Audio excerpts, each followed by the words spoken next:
Everybody. As I mentioned earlier, I'm the Director of Strategy and Partnerships at GNM, and I'm also the Editor-in-Chief of our think tank arm.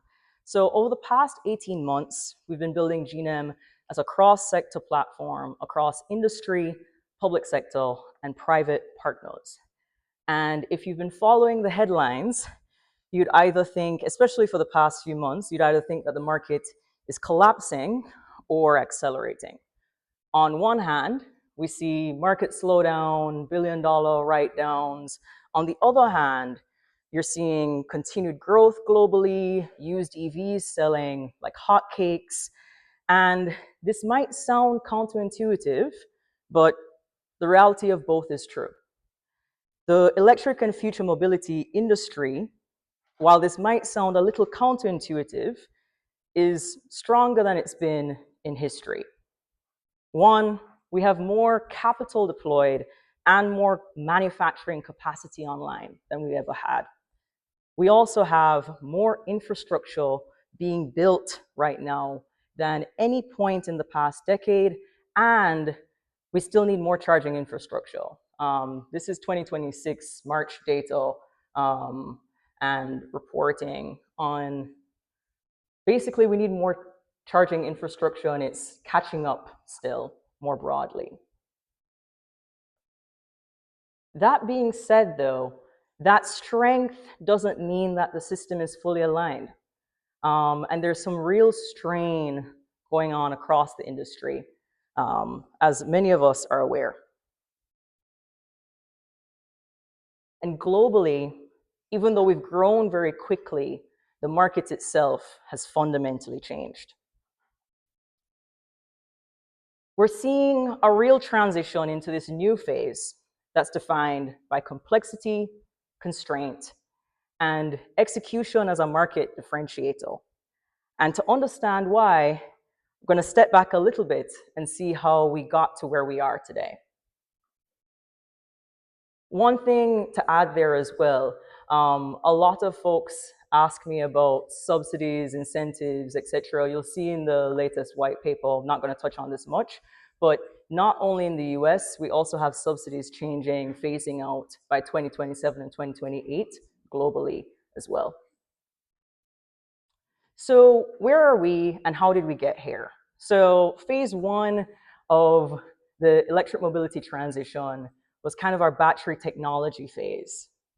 Battery costs have gone down 99% in the past 3 decades, per the latest Our World in data, from over 10,000, 9,000 to 10,000 back in 1991 to $78 per kilowatt hour for your batteries today. But that 78 to 84 is largely what China is getting. In the US, I've seen ranges from 100 to 134. And part of the cost competition piece here, as a lot of us already know, is that China controls around 75% of the world's battery supply chain today. The next phase is manufacturing scale. We, in the span of 10 years, have a global fleet of over 80 million electric vehicles, as well as 7 million in the US.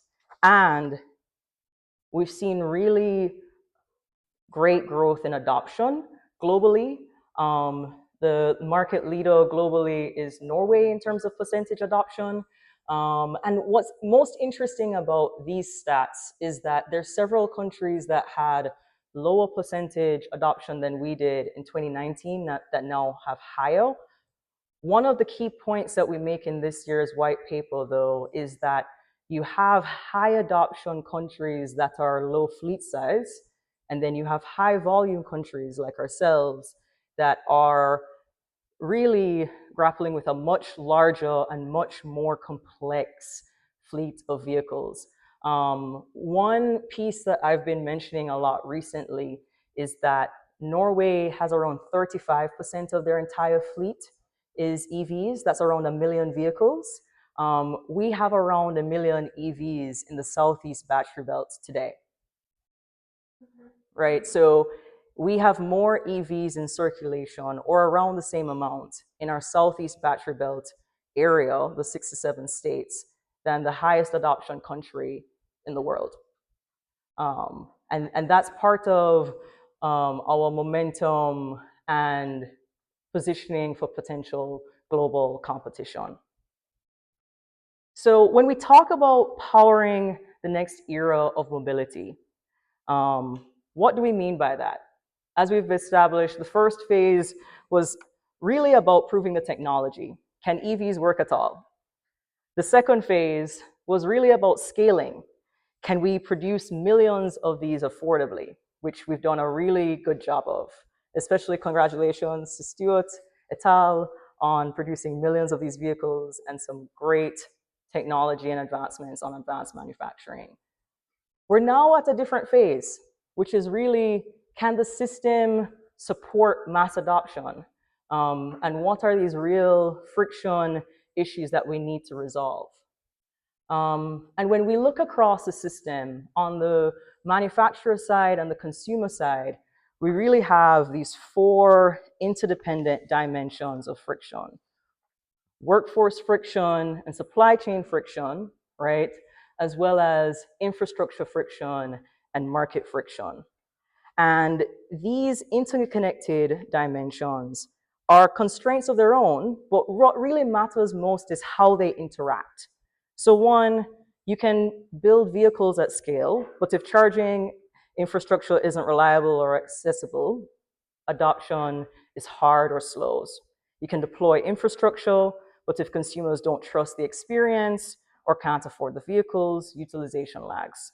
You can invest in manufacturing, but if supply chains are concentrated or delayed, timelines slip, costs rise, and across all of it, if you don't have the workforce to install, maintain, and operate these systems, nothing scales the way it's supposed to. So what we're seeing right now isn't necessarily a single bottleneck, but a system under pressure, where gaps in one area amplify constraints in another. And that's really what's defining this phase of the transition that we find ourselves in. Not whether we can build, but how well we coordinate and align timing, workforce, infrastructure, market demand, and supply chain. In a lot of ways, we had some easy tailwinds earlier, driven by early adopters and incentives. So if we know what the challenge is, how do we actually solve for system level alignment? And that is something I think we kind of have to figure out together. And that's why we've shaped a lot of our work at GNM around addressing these four main types of system friction. So one, workforce alignment and how we support our partners around the state in workforce alignment. Two, supply chain transformation, where we can work on ecosystem visibility. I'm going to mention a supply chain explorer that we're building shortly as well. Infrastructure and demand forecasting, the charging infrastructure roadmap that we've been working on there. Market and regional coordination, of course, with a lot of EV awareness programming and outreach that we do around the state. So our goal has been to act as a bridge across the ecosystem, connecting industry, government, and academia in a way that we hope actually drives the work forward. So in that work, we've worked with over 100 organizations in the past 18 months, whether company visits or projects that we're working on with a lot of you, or attending each other's events like this one today. We're building and growing a national and global presence in education, outreach, but also in industry engagement, as well as across 10 countries and 8 states, both conferences that we're speaking at and participating in, but also in future student exchange programs, one of which is a program that just got approved for students to study 3 courses with universities in Sweden, actually. And we are similarly working on one for some universities in South Korea as well. We've funded over 40 research fellows, undergrads, graduates as well. And we have over 40 electric mobility faculty and staff across the university, some of whom you'll hear from today as moderators or parts of our panels. We also have Plug into Georgia, run by Carl Vinson Institute of Government, through Julia and Asha, who can wave if they like, who've had some great impact across the state in terms of EV awareness and outreach. So we're building out a pretty robust research pipeline to really serve all parts of the industry, including private sector industry, but also government, communities, etc. Part of that was a think tank that we launched and founded last year with our very first State of E-Mobility white paper, where we're co-creating a lot of work with a lot of you. Firstly, our Demystifying EV Fire Safety series was actually inspired by a conversation I had with Mike Wharton, who he registered, but I don't know if he's here. If he is, wave. Ah, I see you. Okay. Last year, and we published an EV fire safety technical guide, as well as we co-published a white paper with City of Atlanta, which John R. will talk about more later on his panel. We also have the charging infrastructure roadmap, which is focused on kind of what's breaking in the EV consumer journey today and how we can fix it with what we have today. As well as part 2, which is coming soon, on how the charging infrastructure map has changed with mainstream adopters coming online, who will need a lot more public charging infrastructure, especially since the counties where you're charging, where your EV registration is growing the fastest, as well as the counties which have the most public charging needs because of the housing types and charging potential, create real county level public charging infrastructure and energy gaps.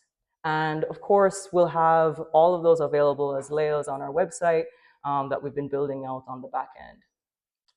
I also want to talk about what the broad long-term vision for a lot of this is. So we've been focused on Georgia at first for the charging infrastructure roadmap and for the EV supply chain explorer that I'm about to talk about. But the long-term vision, because Georgia is a node and really a leading node in the broader battery belt, is a battery belt EV supply chain explorer and charging infrastructure roadmap that we'll be building towards over the next 5 years. We've been working with this team and the Institute of AI on an AI-driven supply chain explorer to really address some industry critical questions, price sensitivity, consumer confidence, etc., as well as what happens in the case of interruptions, like supply chain interruptions, etc. So we're currently in the pilot phase of this, but long term we'll have some really sophisticated features and insights as well, such as where we need new startups or new companies because they're ghost nodes in the supply chain ecosystem. So right now, it's capable of chat for specific questions, and this is going to show both what it looks like if you asked regular chat GPT versus GPT plus our LLM. And these are just a couple of examples of what it does. And here's an example with Gemini, as well as location and geographic answers as well. So what things look like if you're looking at nodes and sensitivities and dependencies as well. We also are working on a US EV consumer sentiment explorer with Franklin, Grady, and Terry as well. And this is the team for that piece. Some of the early insights I find really interesting. Like I expected infrastructure and range anxiety to be lower sentiment, but they are higher net sentiment than safety and risk when you look across the US. The other thing that's really interesting from the early insights from the National EV Sentiment Explorer, which uses the past 2 years of Twitter data, just for context, is the differences in terms of topic preference by state. So 5 years from now, we hope to have these 3 big programmatic platforms. The third one, which is where I'll end, is focused on autonomous mobility. And I couldn't talk about the future of mobility and powering the next era without talking about autonomy. And it's not just important as the next era, but it also kind of stress tests the entire system.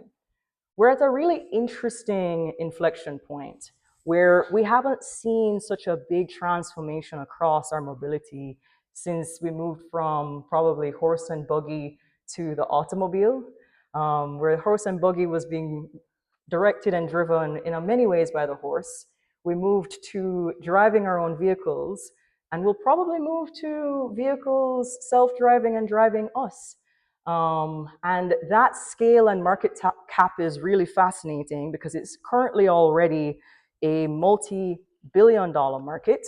And we expect it to reach the trillions and even surpass the overall automotive industry, which eventually will in many ways be one and the same. I look forward to all of the panels that will be discussing a lot of those things later on today. Georgia is really an exciting and leading ecosystem for this. We have over 10 autonomous deployments and test beds in Georgia over the past 5 to 7 years, and a lot of great firsts. So we were awarded the first federal low-no grant for autonomous public transit that went to Cumberland CID earlier this year. We also have autonomous transit tied to the World Cup, connecting parts of the Beltline to the West End MARTA station, as well as we're going to have the first purpose-built automated guideway system deployed in the country through glideways at the Atlanta airport. So, as I mentioned, autonomy is not just part of this next future era. It also stress tests across this entire system. The infrastructure has to be more reliable, markets have to support entirely new business models, supply chains have to deliver hardware at scale, and the workforce has to evolve to operate and maintain systems that don't even exist today. That being said, I'm really excited about the future because Georgia has been leading in a lot of this, and it's kind of an unexpected but burgeoning ecosystem for the next era of mobility, not just in pilots, but in real deployments and manufacturing scale. And a lot of what makes this moment important is that the next era of mobility won't necessarily be won by a single company or technology. It will be won by execution and alignment, by regions that can align infrastructure, markets, supply chains, and workforce effectively, which I believe that we are very well positioned to do. So that being said, I believe that Georgia and the Southeast Battery Belt continue to represent one of the best and strongest long-term bets for competitiveness in future mobility. And I thank you for joining us as our speakers throughout the day grapple with system friction from their vantage points and expertise. And thank you as we power the next era of mobility together.